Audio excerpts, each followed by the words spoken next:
नमस्कार मेरे प्रिय विद्यार्थी मित्र। आज इस नए वीडियो में आपका फिर से स्वागत करता हूं। आज हम उन प्रोनाउन के बारे में देखेंगे जिनके परिस्थिति अनुसार अलग अलग अर्थ निकलते हैं। एक विशिष्ट वाक्य रचना होती है और उस वाक्य रचना के अनुसार उनके अर्थ अलग अलग निकलते हैं और इन्हें बहुत गौर से और अच्छी तरीके से समझना आवश्यक है। इनके दो नाम होते हैं, या तो इन्हें इंटेरोगेटिव प्रोनाउन कहा जाता है या फिर रिलेटिव प्रोनाउन कहा जाता है। देखिए, मैं आपको ग्रामर के बहुत ज्यादा डोज नहीं पिला रहा हूं। मैं ग्रामर में वही चीजें आपको दे रहा हूं जो चीजें आवश्यक है सोचा हुआ इंग्लिश में व्यक्त करने के लिए। जो हिंदी में या मराठी में आपने सोचा उसे इंग्लिश में पुटअप करने के लिए, इंग्लिश में बयां करने के लिए जो चीजों की आवश्यकता है वही चीजें आपको दे रहा हूं। मैं फिर से बताना चाहता हूं, मेरे वीडियोस को सीक्वेंस के साथ ध्यान में रखना। पहले नंबर का कौन सा है, दूसरे नंबर का कौन सा है, तीसरे नंबर का कौन सा है। आज कमेंट में मैंने देखा, एक मेरे मित्र ने कहा कि सर आप वीडियो नंबर वहां पे मेंशन कीजिए, तभी मैं जब भी वीडियो पोस्ट करूंगा तो उसमें वीडियो नंबर भी मेंशन करूंगा कि ये पहले नंबर का है या दूसरे नंबर का। पहले 4 का तो अभी मैं री एडिट नहीं कर सकता हूं क्योंकि टेक्नो सेवी नहीं हूं, जैसे मैंने आपको बताया। तो अभी ये वीडियो जो पोस्ट करूंगा मैं, तो उसमें वीडियो नंबर मैं मेंशन करूंगा। तो चलो आगे बढ़ते हैं। यहां पे लिखे रिलेटिव प्रोनाउन, आप देख सकते हो।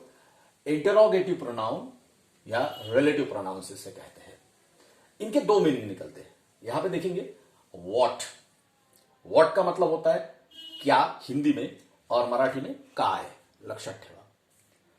मगर उसका जो रिलेटिव मीनिंग होता है, रिलेटिव मीनिंग अलग होता है। रिलेटिव मीनिंग देखिए उसका जो, या फिर जो तो होता है ये, या फिर जे ते। जैसे मराठी में एखादा सेंटेन्स होता, जे मी तुला सांगितलं होतं ते तुझ्या लक्षात आहे का। अब देखो ये सेंटेन्स कैसे टिपिकल हो गया। जे मी तुला दिलं होतं ते तुम्ही आज आणलं का, हे वाक्य पहा। या वाक्यामध्ये तुम्हाला प्रामुख्याने दिसेल जे आणि ते याचा प्रयोग झालेला आहे। याचा प्रयोग व्यक्त करण्याकरता व्हॉटचा उपयोग होतो। इथे पाहू शकता तुम्ही, व्हॉटचा उपयोग होतो, व्हॉट का इस्तेमाल होता है। दूसरा है हु। हु मतलब कौन हिंदी में, और मराठी में कौन। देखो हिंदी में वो स्पेलिंग मिस्टेक होने की पॉसिबिलिटी रहेगी हमेशा, वो समझ लेना है आपको। हु मतलब कौन और मराठी में कौन, करेक्ट। मगर उसका रिलेटिव मीनिंग जो होता है ना, ये रिलेटिव मीनिंग होता है जो, वह। जो व्यक्ति आपको परसों मिला था वह आज दिखा क्या। अब देखो सेंटेंस की तरफ ध्यान दो, तो उस वक्त आपको ये जो है इसका उपयोग होता है, इसे आप लिख सकते हैं। वैसे ही मराठी में जो तो, जो माणूस मी तुला दाखवला होता तो आज नहीं आला। ये फर्क देखो, जे ते वेगळं, जो तो वेगळा। वैसे वेन है यहां पे, वेन मतलब कब, करेक्ट। और मराठी में केव्हा। वैसे उसका रिलेटिव मीनिंग होता है जब, तब, जेव्हा, तेव्हा। आप देख सकते हो कहां पे, जब, तब, जेव्हा, तेव्हा। ये इंटेरोगेटिव मीनिंग अलग होते हैं इनके, और रिलेटिव मीनिंग अलग होते हैं। आई होप कि आप इन सब चीजों को लिख रहे हो। आपके कॉपी में ये सब चीजें लिखना आवश्यक है और बड़ा आसान है।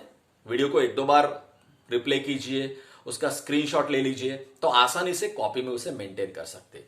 दूसरी बात, ये टॉपिक आप लिखिए आपके इंडेक्स में, interrogative pronoun and relative pronoun. इसे आप लिखिए अपने कॉपी में और उस पेज नंबर पे ये सब चीजें लिखिए और इसे बार बार पढ़ते रहिए। पढ़ना आवश्यक है। जैसे मैंने पहले ही कहा था आपको, पहले वीडियो में भी कहा था, इंग्लिश पढ़ना कोई ऐसा मैजिक नहीं है, कोई ऐसा चमत्कार नहीं होता कि ठीक है मैं 4 दिन में आपको इंग्लिश पढ़ाऊंगा। मैंने पहले भी बताया आपको कि ये साधना है, ये एक तप है। इसे आपको धीरे धीरे एक एक पायदान चढ़ना पड़ेगा, एक एक चीज को समझना पड़ेगा। और जैसे जैसे एक एक चीज को आप समझते हो तो आप उस क्षेत्र में धीरे धीरे एंटर करते हो, आपका पदार्पण होता है उस क्षेत्र में।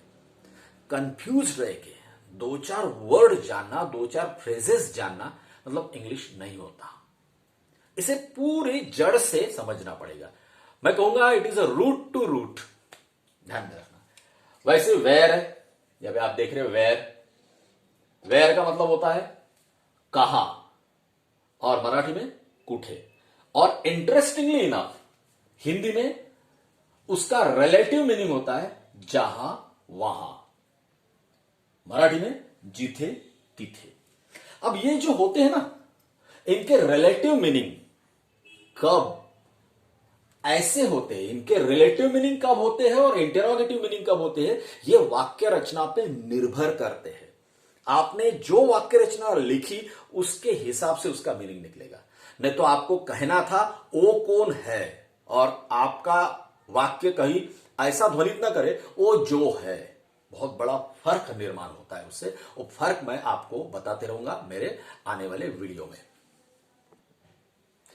वाय मतलब क्यों, और मराठी मध्ये का, और उसका रिलेटिव मीनिंग जिस कारण ज्यामुळे। हुम किसको, कोणाला, जिसको उसको, ज्याला त्याला। क्लियर। वैसे हुज मतलब किसका, मराठीमध्ये कोणचा, कोणता नाही म्हणत असं वाटतं मला, कोणचा। उसका रिलेटिव मीनिंग जिसका उसका, ज्याचा त्याचा। अब ये हुज के बारे में थोड़ा सा ध्यान दीजिए। ये किसका, किसकी, किसके ऐसा होता है। और वैसे यहां पे कोणाचा, कोणाची, कोणाचे, ऐसे 3 मीनिंग उसके निकलते हैं। और विच मतलब कौन सा, ये कौन सा लिखते हैं कि कौन सा लिखते हैं, ये आप समझ लेना थोड़ा सा। और मराठीमध्ये कोणता, कोणता म्हणतात, विच। रिलेटिव मीनिंग जो वह, मराठीमध्ये जो तो। अब इसके तरफ आपको ध्यान देना है कि ये जो है, ये इंटेरोगेटिव एंड रिलेटिव मीनिंग है। इसके 2 मीनिंग निकलते हैं, और ये 2 मीनिंग परिस्थिति के अनुसार निकलते हैं। तो इन्हें लिख लेना आपके लिए आवश्यक है। आप इसे लिख लीजिए अपने कॉपी में। मैंने आसान तरीका है लिखने का, इसे आप अपने कॉपी में लिखिए स्क्रीनशॉट लेके, और ये आपको समझ में आ जाएगा। बस। हाँ, सो रिलेटिव प्रोनाउन के साथ कुछ स्पेशल इंटेरोगेटिव होते हैं। इनके आमतौर पे रिलेटिव मीनिंग नहीं निकलते हैं।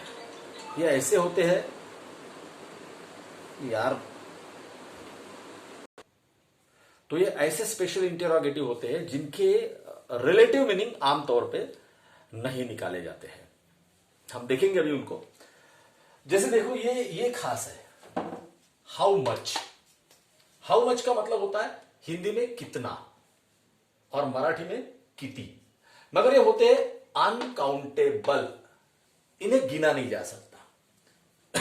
जैसे how much water is there in that cup, वहां पे हाउ मच जिसे गिना नहीं जा सकता, इसके तरफ खास ध्यान देना। और हाउ मेनी, ये दिख रहे, इसे हिंदी में कहते हैं कितने। फर्क देखिए, कितना और कितने, मगर हिंदी में उसे किती ऐसा ही कहा जाता है। How many balls are there in that ground, how many students are there in class, ऐसा भी कह सकते हैं आप। ये फर्क देखिए, ये काउंटेबल होते हैं और ये अनकाउंटेबल होते हैं। आमतौर पे मैंने बच्चों को देखा है इसमें कंफ्यूज्ड होते हो। क्लियर। तो हमेशा ध्यान में रखना, अगर उसे गिन सकते हो तो हाउ मेनी लगाइए, और गिन नहीं सकते हो तो हाउ मच लगाइए। बाद में कुछ ये ऐसे कुछ और मैंने इंटेरोगेटिव प्रोनाउन लिखे हैं जिनके पास प्रेपोजिशन आता है, और ये प्रेपोजिशन के कारण उनका खास एक विशिष्ट मीनिंग बन जाता है। जिसे आप देखोगे वेयर टू या वेयर एट, मतलब किस दिशा से या फिर कुठल्या दिशेला। Where are you looking at, मतलब आप किस तरफ देख रहे हो, किस दिशा में देख रहे हो। वेयर फ्रॉम मतलब कहां से या कोठून। हुम टू किसको या कोणाला। व्हाट एट किस तरफ, कशाकडे, what are you looking at, या फिर where are you looking to. एक ऑलमोस्ट करीब करीब मीनिंग है, या फिर ऑल्टरनेटिव ये कहेंगे कि एक ही चीज के 2 ऑल्टरनेटिव ऐसा भी कह सकते हैं। जैसे व्हाट इन, किसमें या कशात। यहां पे देखोगे आप कि खास आपको ये नजर आएगा ये वॉट इन, मगर इसका प्रयोग एक विशिष्ट तरीके से होता है। ठीक है, जैसे what did you keep that bag in, मतलब वो चीज किस में रखी है आपने। वॉट फॉर, ये देखिए किस लिए, कशासाठी। और एक सीरियल आता है उसमें हमेशा कहते हैं कि आप किस लिए आए हो, तो ये होता है वॉट फॉर। और ये एक स्पेशल इंटेरोगेटिव है, इसे ध्यान में रखिए, कब से या केव्हापासून, मतलब वेन्स यूज कर सकते हैं। नॉर्मली आजकल काफी चीजों का यूज नहीं रहा है, मगर यूज करना इसे गलत नहीं होता है। सो दोस्तों, ये हो गए इंटेरोगेटिव और रिलेटिव प्रोनाउन है।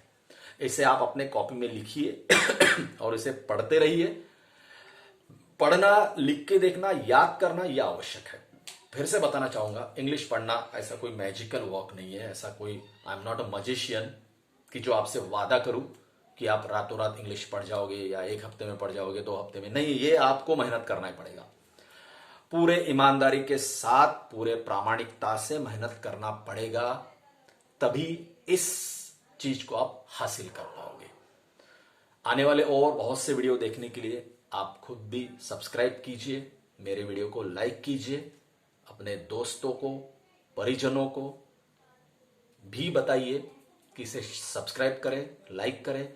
ये सब्सक्राइब और लाइक देख के मेरा भी हौसला बढ़ता है, ताकि मैं नए वीडियो बनाते रहूं और आप तक मैं पहुंच पाऊं, और जो कुछ थोड़ा बहुत मुझे आता है वो आपके भी काम में आए, यही मेरी एक प्रामाणिक इच्छा है। Thank you very much.